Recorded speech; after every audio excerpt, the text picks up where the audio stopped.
Okay, in how many ways can we choose a committee of 3 people from a group of 20 people?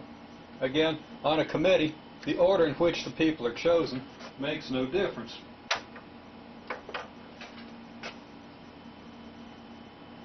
Well, we could first choose the 20 times 19, or one of the 20 times 19 times 18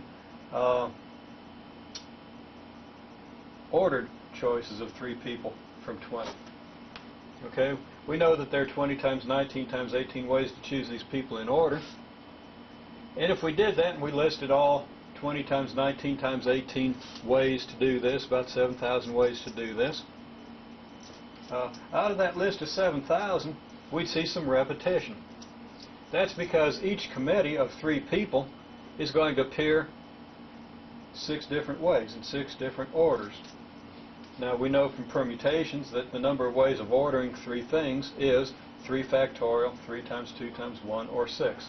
That's because if we're choosing an order for the 3 people, there are 3 choices for the first person, leaving 2 for the second, and just 1 for the third.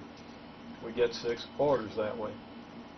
The point is that each of the 20 times 19 times 18 ways of choosing the people in order will repeat itself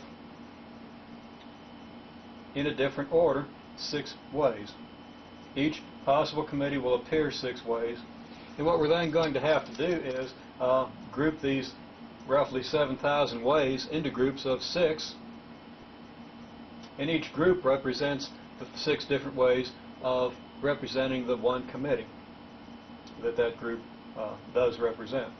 So if we then take the P of 23 ways of ordering, making an ordered choice of 3 people out of 20, and divide it by the 3 factorial ways of ordering the 3 people, we end up with 20 times 19 times 18 over 3 times 2 times 1 ways to choose the people where the order doesn't matter.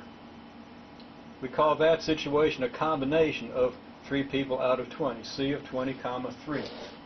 Combination means that the order doesn't matter. To get the combination from the permutation, we simply divide the permutation by the r factorial ways there are to order the r objects chosen. This is the number of ways to choose r objects out of n where the order matters. There are r factorial ways of ordering any given set of r people, or r objects. So we divide this by this to get the number of ways of simply getting that group of people, or that group of objects. And since P of nr is n factorial over n minus r factorial, when we divide it by r factorial, like this, we get this result. And that's a formula for C of n comma r. Now in the next clip, we'll look at just a couple of counting tricks.